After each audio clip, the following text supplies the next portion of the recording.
আসসালামু আলাইকুম, সবাই কেমন আছেন? আশা করি সবাই ভালো আছেন। আজকে রান্নাবান্না করতে অনেক দেরি হয়ে গেল, কারণ বাসায় অন্যান্য কাজ করলে আর রান্নাবান্নার দিকে মানে এত বেশি খেয়াল থাকে না। আজকে রান্না করব লাল শাক ভাজি আর পাঙ্গাস মাছ দিয়ে বেগুনের ঝোল। একটু বাজারে গিয়েছিলাম, তো সেখানে একটু কেনাকাটা করলাম। কেনাকাটা বলতে মুরগির খাদ্য আর টুকিটাকি ঘরোয়া কিছু জিনিস। আর ভাবলাম যে ফ্রিজে যেহেতু সামান শেষ হয়ে গেছে, তো একটা মুরগি আর একটু মাছ নিয়ে যাই। আর বাজারে যে দাম দর, এখন অবশ্য সবজির দামটা কমছে কিছু। আর এখন একটু শাকের জন্য দিয়ে দিব লবণ। লবণটা আমি এখনই দিয়ে দিচ্ছি, পরে দিলেও চলে, একসাথে দিয়ে দেবো। আজকে শাকের রসুন বাগার দিতেছি না, কারণ রসুন বাগার দেওয়ার সময় আমার কাছে নাই। আর এখন দিয়ে দিতেছি ধুয়ে রাখা কেটে রাখা লাল শাকগুলো।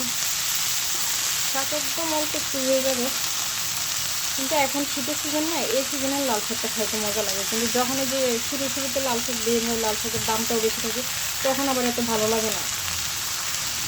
আর এখন লাল শাকের যে স্বাদটা, এটা কিন্তু একদম পারফেক্ট পাওয়া হবে।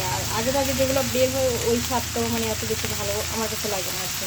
আর এখন লাল শাকটা দিয়ে ভাত খাইলে মানে হাতটাও লাল হয়ে যায়, ভাতটাও লাল হয়ে যায়, দেখতেও সুন্দর লাগে। আর আজকে লাল শাকটা আমি কাঁচা বাগারে দিয়ে নিলাম, সময় শর্ট। আর সব সময় যে একরকমভাবে রান্না করতে হবে এমন কোনো কথা না, রান্না মজা আর খাইতে ভালোই হচ্ছে, এটা হচ্ছে কথা। আর যখন হাতে সময় থাকে তখন একটু সুন্দরভাবে পরিপাটি করে রান্না করলে ভালো লাগে। আর আজকে বাসায় অনেক কাজ, সব কাজ এলোমেলো হয়ে আছে। নীরবে বলতেছি যে তুমি একটু আমাকে হেল্প করো, ও কি হেল্প করবে? ওরা একটা কাজের জন্য বললে আরও 4টা কাজ আমার বাড়ায় রাখছে। আর ওর বাবার কথা নাই বললাম, ওর বাবা তো সবচেয়ে বড় বুড়া বাচ্চা। আর আজকে তাড়াহুড়ো করে শাক কাটছি, যে শাকগুলো অনেক বড় বড় হয়ে গেছে, মানে এত বেশি খেতে অনেক তাড়াহুড়ো করছি সেটাই না। আবার এই ভিডিও দেখে আবার আমার জামাই আবার হাসবে, বলবে যে তুমি আমার নামে বদনাম করো।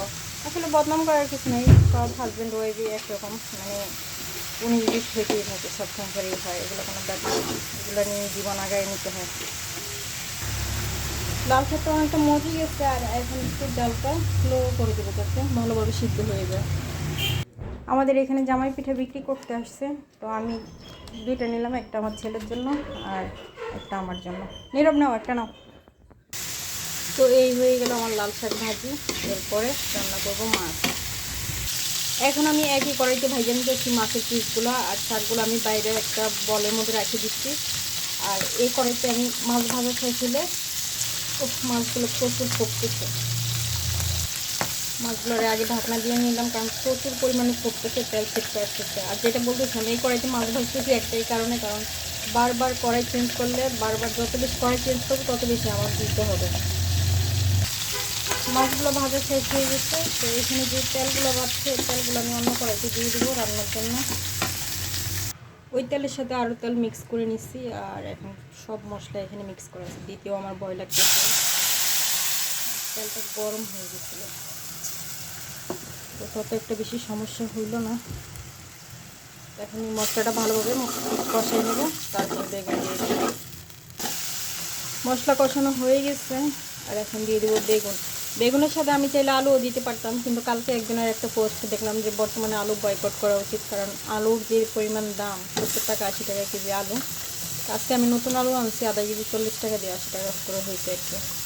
তো উনি ভালোই বলছে যে আলু এখন বর্তমানে না খাওয়াই উচিত। আলুর পরিমাণে, আলুর থেকে অন্য অন্য সবজি যেগুলো আছে ওগুলোর দাম কম, তো ওগুলো দিয়েই প্রতিদিনের চাহিদা পূরণ করা উচিত। তো আমি ওনার বুদ্ধি করে আলু বয়কট করলাম, শুধু বেগুন দিয়ে মাছ রান্না করব। এখানে ছোট্ট করে একটা কথা বলতেছি, সেটা হচ্ছে যে আপায় আগে বিভিন্ন রকমের উপায় বাতায় দিত, যেরকম পেঁয়াজ ছাড়া রান্না, তেল ছাড়া রান্না। এখন আপা নাই, আপারে কে ইউজ করতেছেন। এখন উনি থাকলে নিশ্চয়ই এটা বলতো যে আলুর পরিবর্তে অন্য কোনো সবজি, বা আলুর পরিমাণ সমপরিমাণ যেই সবজির মধ্যে ভিটামিনগুলো পাওয়া যায় ওগুলো খাওয়ার জন্য বলতো। আসলে মানুষের দাঁত থাকতে দাঁতের মর্ম বোঝে না, এটাই আর কি। আর এখন দিয়ে দেবো ঝোলের পানি। বেগুন তো আবার অত বেশি একটা ঝোল লাগবে না, যতটুকু ঝোলের পানি দিছি এনাফ। এখন ঢাকনা দিয়ে ঢেকে দেবো, বেগুনটা সিদ্ধ হয়ে গেলে এরপরে মাছগুলো দিয়ে দেবো। এখন দিয়ে দিব মাছের পিসগুলো,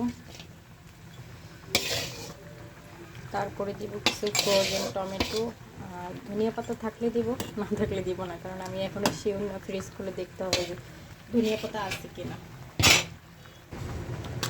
এখন দিয়ে দেবো ফ্রোজেন টমেটো। এগুলো খুব তাড়াতাড়ি মানে নরম হয়ে যায়, প্রিজারভেটিভ ছাড়া যে একদম 1-2 মিনিটের মধ্যে নরম হয়ে যায়।